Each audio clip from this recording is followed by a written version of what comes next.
नमस्कार, आप देख रहे हैं आज तक। आपके साथ मैं हूं सईद अंसारी। इस विशेष पेशकश में स्वागत है आपका। संयुक्त राष्ट्र के बनाए टिकाऊ विकास के 17 लक्ष्यों में छठा यानी SDG 6 है, सभी के लिए पानी और स्वच्छता।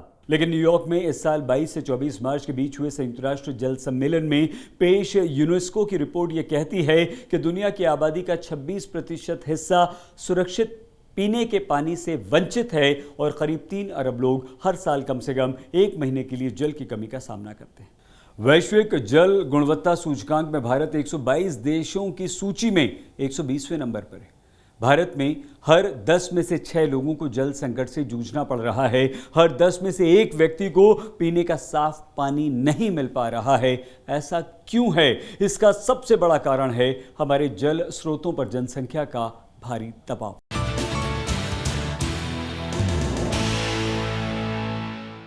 मोबियस फाउंडेशन के साथ इंडिया टुडे ग्रुप का अभियान विराम एजेंडा सस्टेनेबिलिटी इस दिशा में प्रभावी उपाय करने के लिए सामूहिक प्रयास और प्रतिबद्धता की जरूरत का एहसास कराता है। तो आज के शो में हम जनसंख्या वृद्धि और जल प्रदूषण में आपसी संबंध और इनके दूरगामी परिणामों को समझने का प्रयास करेंगे।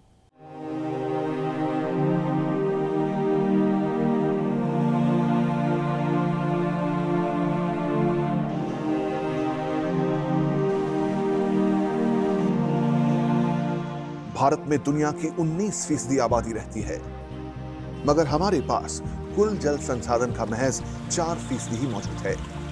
आपूर्ति कम और खपत ज्यादा, यानी जल संकट। नीति आयोग के मुताबिक 2030 में 40% बढ़ जाएगी भारत में पानी की मांग।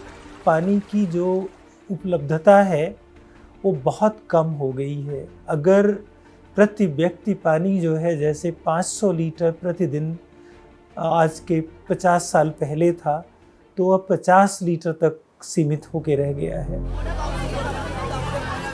डाउन टू अर्थ मैगजीन कहती है भारत में 55% कुएं सूख चुके हैं।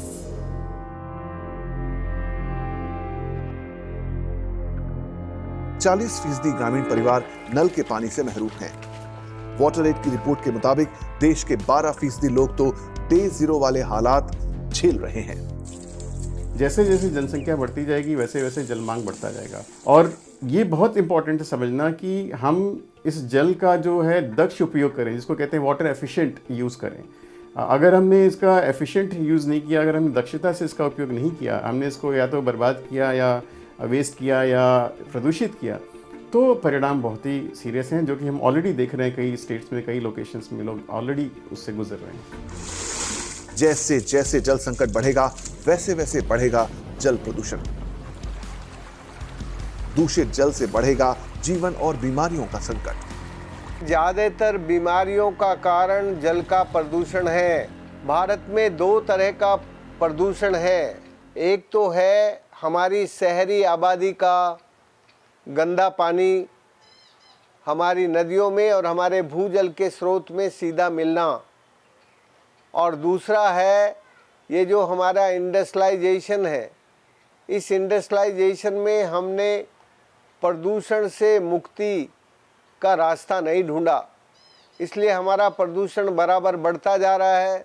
और प्रदूषण बढ़ रहा है तो बीमारियों की मार बढ़ रही है, और बीमारियों का इलाज करने पर जो भी कुछ कमाई होती है वो उसमें इलाज में ही गंवाई हो जाती है।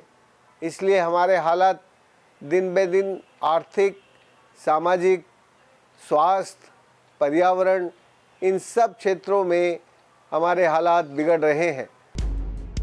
नीति आयोग के मुताबिक जल प्रदूषण से हर साल 2 लाख जानें जाती हैं। 6 करोड़ लोग गंभीर जल संकट से जूझ रहे हैं। साफ पानी मिल जाए तो बच सकती है 2.25 लाख बच्चों की जान। दुनिया के दूसरे देशों के हालात और डराने वाले हैं। वर्ल्ड रिसोर्स इंस्टीट्यूट के मुताबिक सबसे ज्यादा बेहाल एशिया और अफ्रीका के लोग हैं। WHO कहता है 200 करोड़ लोग गंदा पानी पीने को मजबूर हैं। वर्ल्ड बैंक के मुताबिक प्रदूषित जल से कुछ देशों की अर्थव्यवस्था 1/3 तक गिर सकती है। वहीं नीति आयोग कहता है 2050 तक भारत की GDP को 6% का नुकसान हो सकता है। आखिर हम पानी के प्रबंधन में क्यों चूक रहे हैं? अगर कल जल चाहिए तो आज नींद से जाग जाइए। आपूर्ति बढ़ाना मुश्किल है, खपत पर लगाम लगाइए और पानी की मांग के संतुलन के लिए आबादी के असंतुलित विकास पर रोक लगाइए। हमें ये समझना होगा कि धरती पर पीने योग्य पानी के संसाधन सीमित हैं और हमारा सीमित जल कितनी जनसंख्या का बोझ सह सकता है। आज हमारे देश भारत में हर वर्ष 2 करोड़ से अधिक बच्चों का जन्म हो रहा है। ये तादाद दुनिया के 78 देशों की कुल आबादी के बराबर है। ये संख्या दिल्ली की मौजूदा आबादी की 3/4 के बराबर है। मतलब हर 1.5 वर्ष में हम एक दिल्ली के बराबर आबादी बढ़ा रहे हैं और इसी दिल्ली में हर 90 सेकंड में एक बच्चा पैदा हो रहा है।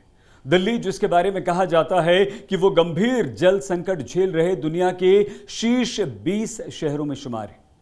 ये आंकड़े ये समझाने को काफी हैं कि कैसे बढ़ती आबादी के कारण हम जल संकट को और गंभीर बना रहे हैं। आइए देखते हैं टॉप 20 जल संकट वाले शहरों में शामिल हमारे भारत के 4 शहरों की कहानी।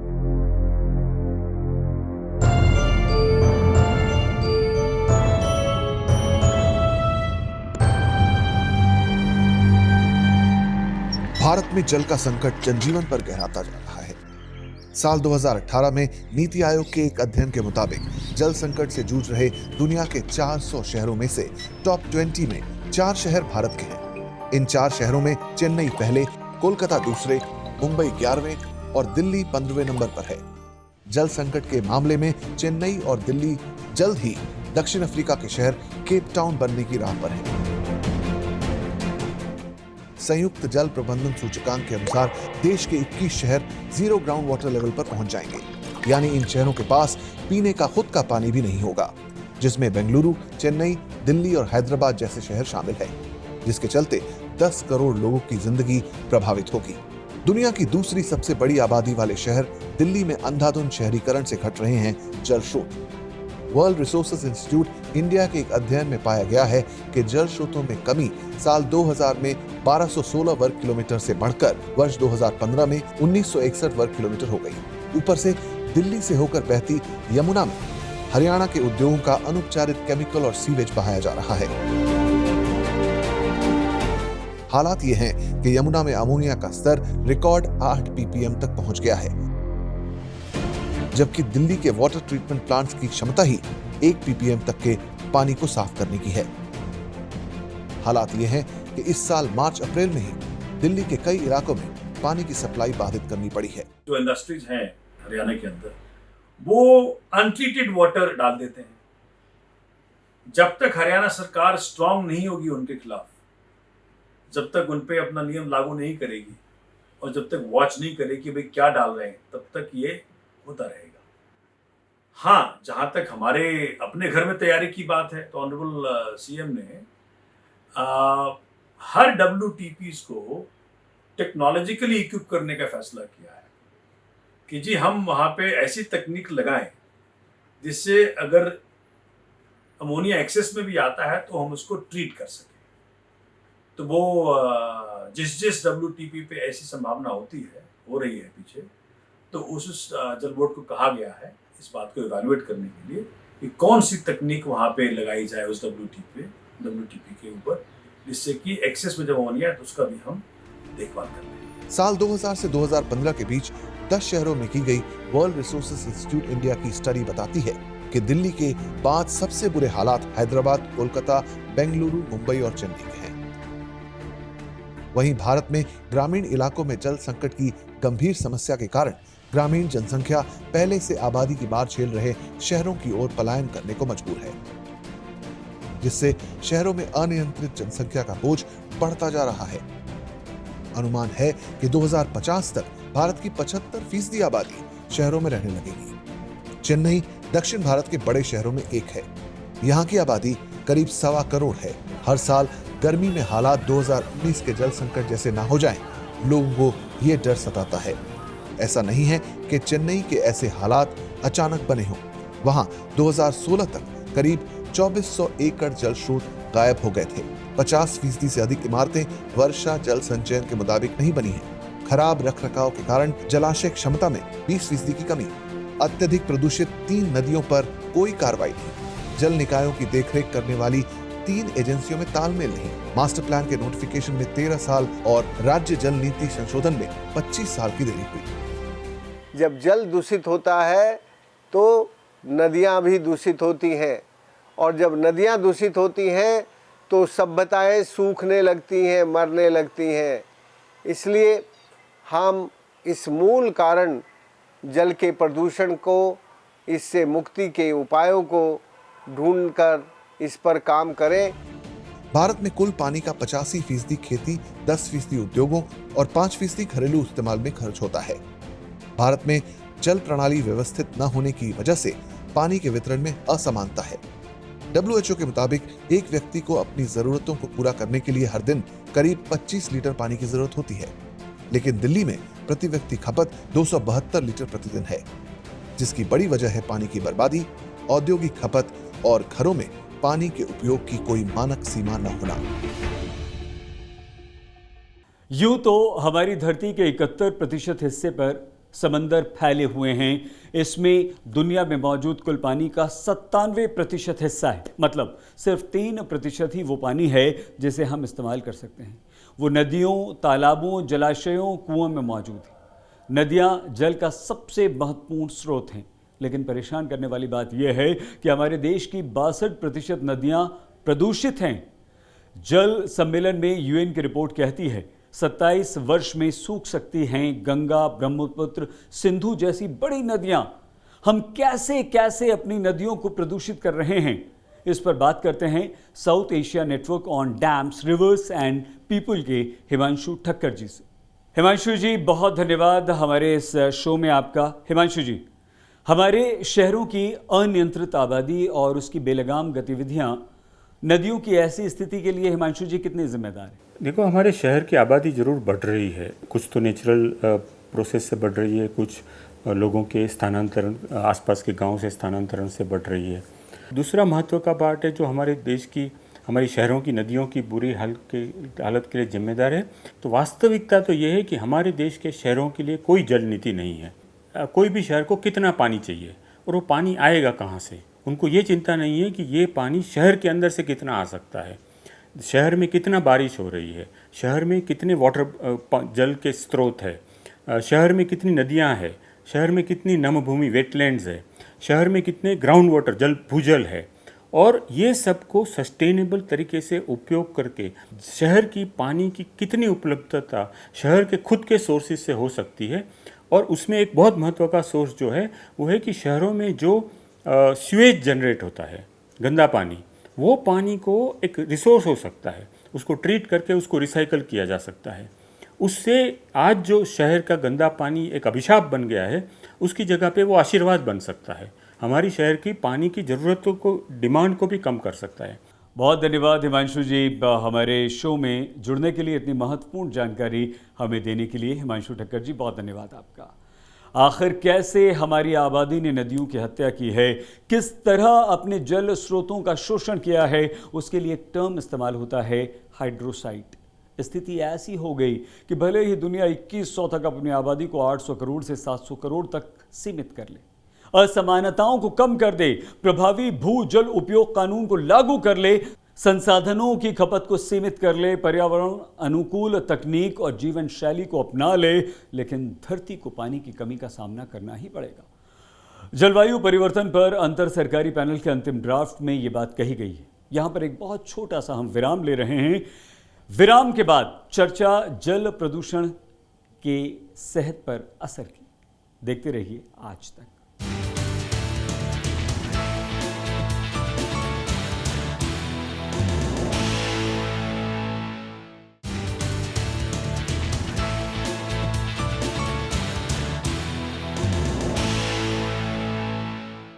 स्वागत एक बार फिर से आपका। हमारे देश भारत में पानी की उपलब्धता की बात हम करें तो 1994 में ये प्रति व्यक्ति 6000 घन मीटर थे। साल 2000 में ये 2300 घन मीटर रह गया और 2025 तक इसके घटकर 1600 घन मीटर तक रह जाने के आसार हैं। लगभग 26% दुनिया की आबादी जो है उसे पेयजल उपलब्ध नहीं है शुद्ध। भारत में ये मात्रा करीब करीब आधी आबादी को है, और गांव में तो लगभग 80% गाँव में पाइप्ड वाटर जिसको कहते हैं वो सप्लाई नहीं है। दूषित पानी के गंभीर दुष्परिणाम। पेरिस, लंदन जैसे यूरोपीय शहरों में जल प्रदूषण से निपटने के लिए waste water treatment, river restoration, green infrastructure तैयार करने के साथ साथ शिक्षा और जागरूकता और कानून का पालन को सुनिश्चित किया गया है। हमारे देश भारत में आखिर स्थिति की गंभीरता पर सरकार का क्या कहना है? आइए देखते हैं जल शक्ति राज्य मंत्री प्रहलाद सिंह पटेल इस मुद्दे पर क्या कहते हैं। अगर हम देखें कि जनसंख्या का घनत्व अगर इसी प्रकार से बढ़ता रहा तो आने वाले 25 साल बाद ये संकट और भी भयावह होगा, और वो आंकड़ा शायद 1000 MCM पर पहुंच जाएगा पर व्यक्ति। पेरिस रेजोल्यूशन का सबने पालन किया है, हमने भी उसका पालन किया है, और उसका परिणाम दिखने भी लगा है। सूरत है, नागपुर है, सीवेज के पानी को ट्रीट करने के बाद में इंडस्ट्री ने लेना शुरू किया है। और हम ग्रे वाटर मैनेजमेंट के साथ में ऐसी इंडस्ट्री को, या जहाँ पर अगर हमें फ्लश करना है तो फ्लश करने के लिए तो हम ट्रीटेड वाटर का उपयोग कर सकते हैं। तो इन बातों पर भारत सरकार पूरी तरह से मुस्तैद है। मैं सिर्फ एक आग्रह जरूर करूंगा आपके माध्यम से आज के दिन, कि मैं ये कहता हूं कि जितना पानी एक व्यक्ति वर्ष भर में उपयोग करता है, अगर वो बरसात का पानी उतना जमीन के भीतर अपने प्रयासों से डाल दे तो हम अपनी आने वाली पीढ़ी के साथ न्याय करेंगे। इन चिंताजनक स्थितियों पर सरकार सतर्क है, लेकिन स्थिति की गंभीरता को कम करने के लिए हम भी ये कदम उठा सकते हैं। जनसंख्या को नियंत्रित करना चाहिए, घरेलू सबमर्सिबल पर रोक लगनी चाहिए, जरूरत से ज्यादा भूजल दोहन पर रोक लगनी चाहिए, तालाब और झीलों के पानी का उचित उपयोग करना चाहिए, नदियों और नालों पर चेक डैम बनाने चाहिए, नदियों के पुनर्जीवन के प्रयास होने चाहिए, दूषित जल का शोधन करना चाहिए, जल, जमीन और जंगलों का उचित प्रबंधन करना चाहिए, वर्षा जल समेटने के काम को बढ़ावा देना चाहिए, खेती में सिंचाई के लिए ड्रिप और स्प्रिंकल प्रणाली को बढ़ावा देना चाहिए, कृत्रिम रिचार्ज तकनीक का उपयोग करना चाहिए, टिकाऊ मास्टर प्लान बनाना चाहिए, स्थानीय सरकारों को सशक्त करना चाहिए और भरपूर निगरानी तंत्र विकसित करना चाहिए। इन उपायों में जो सबसे महत्वपूर्ण है वो है जनसंख्या के दबाव को कम करना। सरकार, कॉरपोरेट घरानों, NGOs, हम आप सब मिलकर अनियंत्रित जनसंख्या विकास पर विराम लगाने के लिए प्रयासरत होने चाहिए। हम फिर हाजिर होंगे एक नए विषय के साथ। आप प्लीज अपना बहुत ख्याल रखिएगा। देखते रहिए आज तक।